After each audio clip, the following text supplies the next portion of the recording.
जी नमस्कार।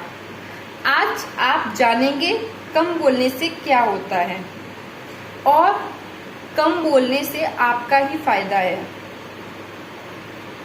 एक तो कम बोलने से ऊर्जा की बचत होती है, एनर्जी की बचत होती है। जब आप कम बोलते हैं तो जो एनर्जी की बचत होती है आप उसको किसी काम में लगा सकते हैं। आपने नोटिस किया होगा जब आप ज़्यादा बोलते हैं तो आप थका हुआ फील करते हैं। क्यों करते हैं आप जानते हैं? वो इसलिए होता है जब आप ज़्यादा बोलते हैं तो आपका मुंह भी चल रहा होता है और दिमाग भी चल रहा होता है, दोनों चीज़ें एक्टिव होती हैं, इसलिए आप थका हुआ फील करते हैं। कम बोलने से लोग आपके बारे में उतना ही जानेंगे जितना आप चाहते हैं वो आपके बारे में जानें। ज़्यादा बोलने से आपके सारे राज बाहर आ जाते हैं और पता चलता है कि आप कैसे हैं। और लोग भी ना कम बोलने वाले लोगों को ज़्यादा पसंद करते हैं।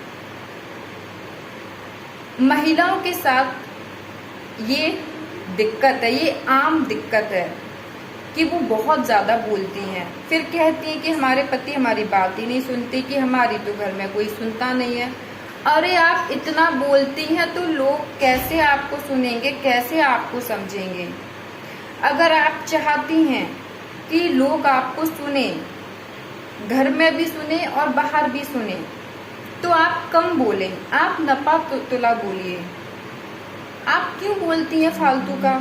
आप कुछ भी बोल रही हैं, कैसा भी बोल रही हैं, पता ही नहीं होता है। ये महिलाओं के लिए नहीं, ये सबके लिए है कि हमें पता ही नहीं होता है कि हम क्या बोल रहे हैं, कब बोल रहे हैं, कैसा बोल रहे हैं, क्यों बोल रहे हैं, हम नहीं जानते हैं। क्योंकि ना ये हमारी आदत बन गई है ज़्यादा बोलने की, तो ये आपको आदत बदलनी पड़ेगी। भारतीय सेना में एक कहावत है मछली के लिए, न तू मुंह खोलती न तेरी ऐसी हालत होती। ज़्यादा बोलने वालों के लिए मैं एक कहानी सुनाना चाहूँगी। एक शिकारी था, वो शिकार करने के लिए जंगल में जाता है, घने जंगल में जाता है, उसको कोई भय नहीं है। फिर क्या होता है, उसको 3-4 मानव खोपड़ी दिखाई देती हैं। तो वो शिकारी उन खोपड़ी से पूछता है कि यहाँ कैसे? खोपड़ी कहती हैं ज़्यादा बोलने की वजह से मैं यहाँ पर हूँ। अब खोपड़ी शिकारी से पूछती हैं कि आप यहाँ कैसे? तो शिकारी बोलता है शिकार करने के लिए। अब शिकारी भागा भागा राजा के दरबार में पहुंचता है और ये सारी घटना बताता है। राजा जी शांति से सुन रहे होते हैं। वो समझ रहे होते हैं कि आज इसने मदिरा का पान कर लिया है, ये इसलिए सब कुछ बोल रहा है, या फिर ये इनाम के लालच में ये सब कुछ बोल रहा है।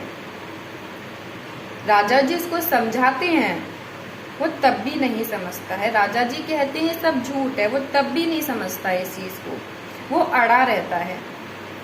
तो फिर राजा जी 4 सैनिकों को बुलाते हैं और उस शिकारी के साथ उसी घने जंगल में भेजते हैं और सैनिकों को बोला जाता है अगर ये अपनी बात को, अगर शिकारी अपनी बात को सत्य सिद्ध कर पाता है तो इसे इनाम दिया जाएगा। अगर ये असत्य सिद्ध होता है तो इसका सिर वहीं कलम कर दिया जाए। ये राजा जी का आदेश था। अब शिकारी 4 सैनिकों के साथ जंगल में पहुंचा। तो फिर शिकारी पूछता है खोपड़ी से, तुम यहाँ कैसे? खोपड़ी ने कोई जवाब नहीं दिया। उसने बार बार पूछा, बार बार पूछा, बार बार पूछा, तब भी खोपड़ी ने कोई जवाब नहीं दिया। तो जैसा कि सैनिकों को आदेश दिया गया था, अगर ये असत्य सिद्ध होता है तो इसका सिर वहीं कलम कर दिया जाए। तो उस घने जंगल में उस शिकारी का सिर कलम कर दिया गया। अब शिकारी की खोपड़ी पुरानी वाली खोपड़ी से पूछती है, यहाँ कैसे? तो वो बोलती है, मैं यहाँ ज़्यादा बोलने की वजह से हूँ। तो आप यहाँ क्या समझते हैं कि मनुष्य एक विचारशील प्राणी है, तो आप उतना ही बोलिए जितनी जरूरत है, पर स्थिति के अनुरूप बोलिए। ऐसा नहीं है कि आप कुछ भी बोल रहे हैं। ज्यादा बोलने से आपको पता भी नहीं होगा कि आपकी कितनी एनर्जी लगती है, और अगर आप कम बोलेंगे तो लोग आपको ध्यान से सुनेंगे, आपको सुना भी जाएगा और आपको